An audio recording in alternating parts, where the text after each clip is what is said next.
Successive speakers have already said a lot about the statistics, about the shortage of housing, the rising population, the government schemes that are being offered as incentives, and so on. But I think I should approach this subject from a little different angle. I think we will all agree that the economy and the well-being of people, their standards of living, are directly proportionate to the infrastructure that we are able to build in our cities, towns, and even villages. I don't think anybody here would disagree with that. And this includes, of course, power, water, transport, telecommunications, wastage disposal, and so on. Now, unlike a lot of young people out there, I come from an era where India suffered the enormity of being ranked amongst the poorest of nations. We shared a space with the least developed countries of the world. I was born a year before we attained independence, and I remember that when I was small, our villages had hardly any pakka houses. Throughout India, villages were simply scattered mud homes, mud huts, with a splattering of maybe a few pakka houses belonging to zamindars. Where I lived, I was the more fortunate one, born in Delhi, in an upscale area called Daryaganj. Now there, if I can remember right, most homes, most toilets did not even have a flushing system. Telecommunications was terrible. I know people out there who are my vintage would remember, and young people will find it very strange, that if you had to make a call to Agra, you could wait almost a day before you got through. There used to be a thing called trunk call. A lot of people may not have ever heard about it. It suffered the fate of the dinosaur. Because now we have a mobile phone.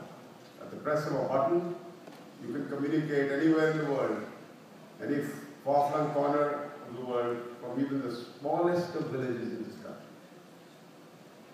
We have made very impressive strides since the government opened up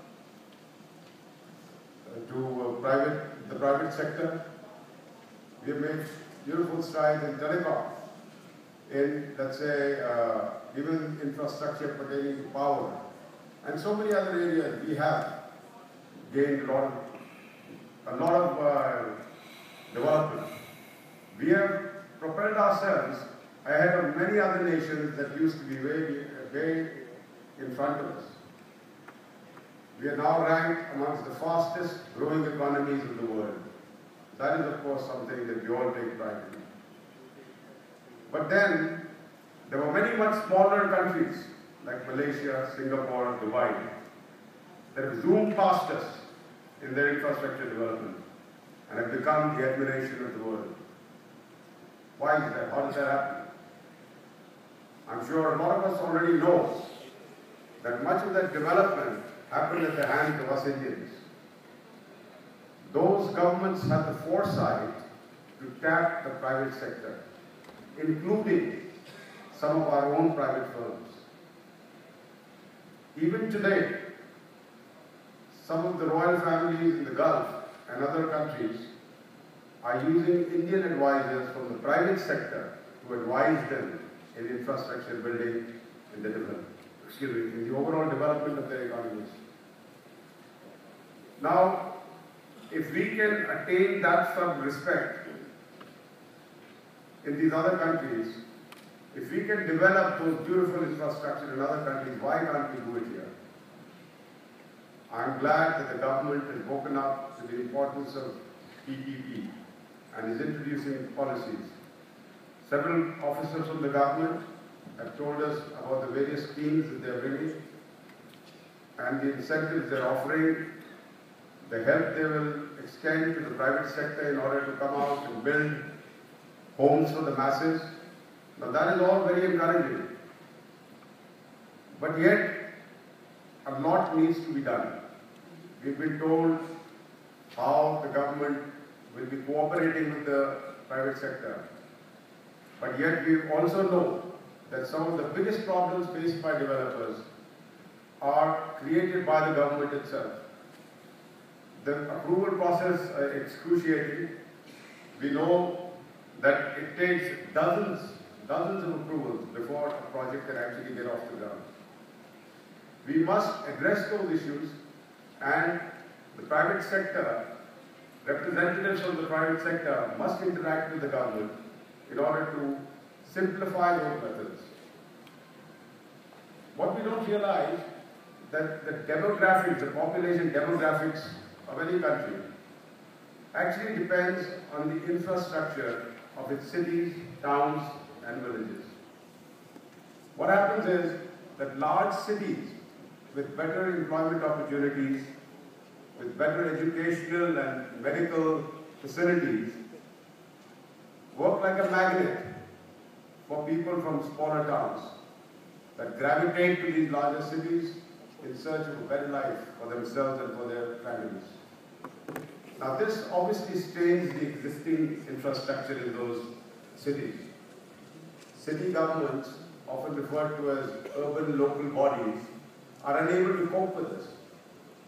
But somehow they stubbornly cling to the monopoly of building the infrastructure.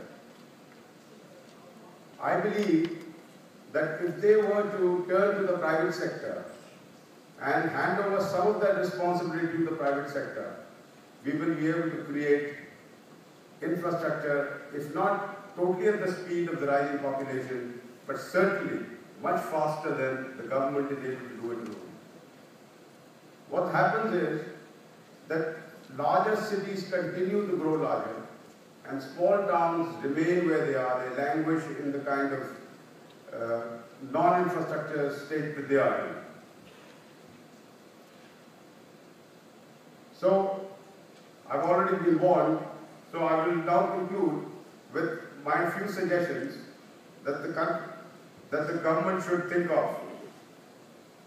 Early involvement of the private sector in the concept planning, in the conceptualization and also in the implementation of projects. Take steps to decongest dense city centers and rejuvenate them.